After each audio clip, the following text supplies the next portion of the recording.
반갑습니다. 남주입니다.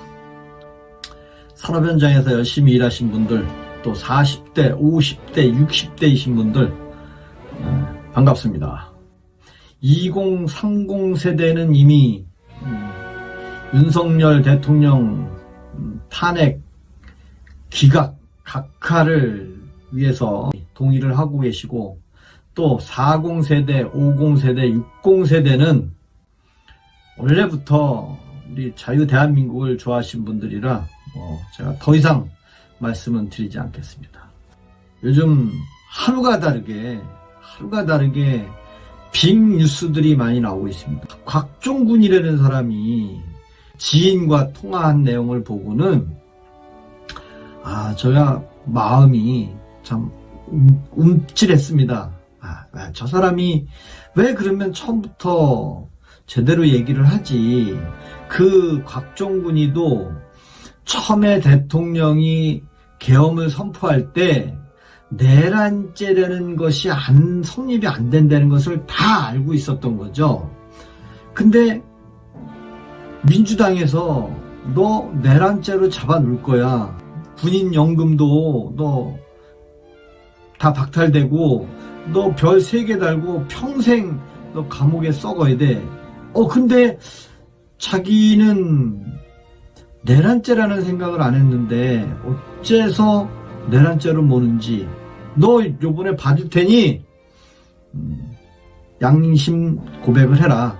그래서 공익제보를 하라고 해서 공익제보를 했잖아요. 근데 정말 민주당의 그 국회의원 몇 명들, 그 TV에 나온 사람들, 유튜브에 나오는 사람들 보면 그런 사람 욕도 안 해. 그런 사람 욕해야 되는데 어떻게 그 짧은 시간에들 그 협박을 하고 회유를 하고. 그리고 제가 다시 들어봤어요.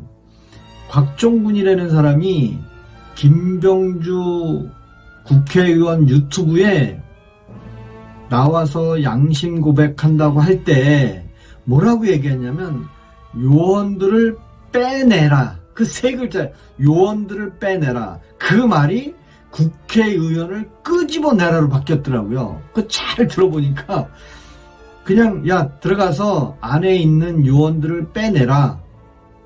그게 이제 첫 마디였는데 국회의원을 끄집어내라고요? 국회의원을 거기서 이제 시작이 된 거예요. 거기에서. 그러니까 실컷 내란죄로 해서 윤석열 대통령 하겠다고 다 해놓고 또 곽종군이라는 그 사람을 다시 기소하고 이제 빼먹을 만큼 다 빼먹었다 이거죠. 정말 그게 맞는 건지. 그 다음에 정보원 국정원에 있는 홍장원이 사건은 이미 끝났잖아요. 그죠? 그 양반은 이미 메모를 어두운 주차장에서 했다는 둥, 수첩에다 적었는데 대피를 했다는 둥, 비서가 했다는 둥. 그래서 이번에 어제 나온 그 곽종군의 그 지인과 통화한 거 보면, 저도 그 내용은 정말 참 울컥할 정도로 내용은 참 안쓰러울 따름입니다. 왜?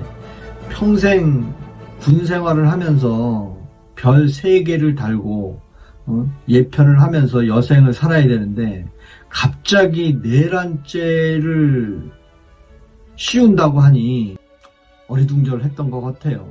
저는 처음부터 윤석열 대통령이 이제 내란죄라는 그 내란이라는 말이 시작되면서 탄핵 소추를 시작을 했잖아요. 발동을 걸은 게 12월 6일날, 5일날 밤부터 6일날. 그러면서 내란 선동, 외환 선동도 있잖아요. 외란은 북한에서 국지전을 하는 걸로 체포하러 온다고 김어준 방송에서 나온 그 내용대로 북한의 도움을 얻어서 계엄을 선포하고, 그래서 북한의 도움을 얻어서 외환죄로 했다고.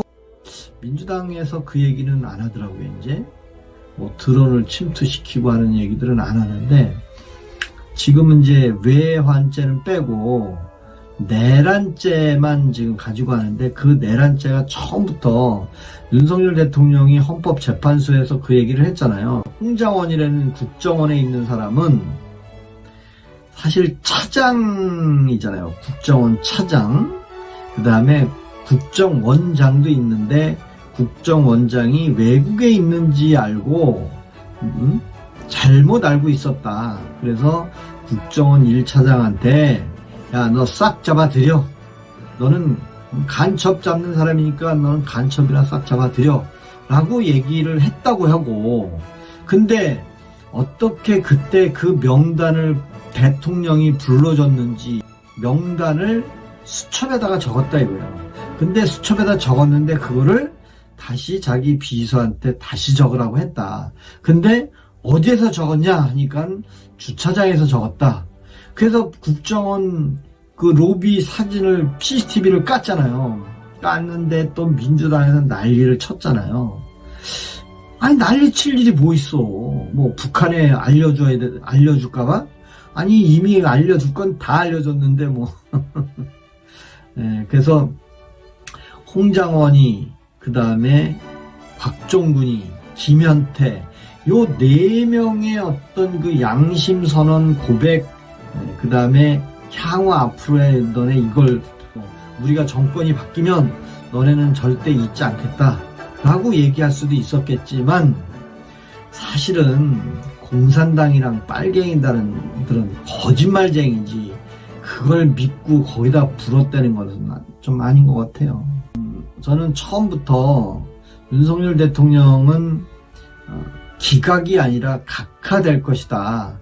그 각하될 것이라는 그 이유 중에 하나가, 처음부터 저는 이제 각하라는 것은 판결을 할 때도 이렇게 할 거라고 생각이 들어요. 저는 뭐 법을 아는 사람은 아니지만, 대통령을 탄핵 소추할 때, 입법부인 국회에서 탄핵 소추할 때 12월 7일 날 부결이 됐어요. 부결. 국회의원 300명 중에 200명 이상이 동의를 해야만 대통령 탄핵이 돼야 되는데, 탄핵 소추가 되는데, 국민의힘에서 동의를 하지 않아서 200석을 못 채웠습니다. 그러니까 민주당에서 부랴부랴 다시 다음 주에 다시 탄핵안을 발의하겠다. 근데 명분이 또 똑같은 거를 하긴 좀 뭐하니까, 그 다음번에는 국회의원을 끄집어내라, 한동훈 국민의힘 대표를 끄집어내고, 또 김어준 유튜브에 나오는 사람 국회에 불러서 끌어내라가 아니고 사살조가 있다, 화학전을 준비하고 있다, 그리고 북한 군복을 입고 체포하고 끌고 가다가 도주하라, 그런 그 시나리오가 있더라. 그래서 한동훈이가 어휴 이거 큰일 났다 싶어서 이재명 대표를 그렇게 구속시키려고 법무부 장관 할 때 국회에서 그 1시간을 넘게 연설을 했는데, 어떻게 그 가짜 뉴스에 속아 넘어가가지고 이재명 대표하고 악수를 하면서, 아 우리는 한 몸입니다. 윤석열 대통령이 나도 사살을 하고 체포하려고 합니다. 그러니 이거는 내란입니다. 라고 거기서부터 내란 선동이 된 겁니다. 그래서 12월 7일 날 내란죄로 선동을 못했으니까, 그 다음 14일 날 안철수 동원해, 그 다음에 조경태 동원해, 한동훈 그 똘마니들 동원해 해서 결국엔 두 번째에 내란 선동죄로 해서 국회에서 통과가 됐어요. 한동훈이를 아주 나쁜 사람이에요. 한동훈이가. 그래서 한동훈이라는 사람이 자기 인신에, 물론 그 순간에는 판단이 흐릴 수도 있어요. 왜? 나를 죽이려고 했네. 근데 사실은 조금 더 생각해 볼 수도 있었거든. 네. 이미 국회에서 이미 그 계엄 해제를 선포했잖아요. 해제 의결을 선포했잖아요. 국회의원들이. 근데 그 이후는 정말 좀 자기를 체포한다는 것을 아마 완화가 됐으면 그러면 12월 14일 날 탄핵 소추한다는 동의하면 안 되죠, 사실은. 네? 근데 거기에 동의하는 바람에 2번이나 대통령 탄핵 소추를 했단 말이에요. 그래서 2번째 되는 그 기회에 이거는 국회의 의무 위반이다. 저는 이제 그렇게 봅니다.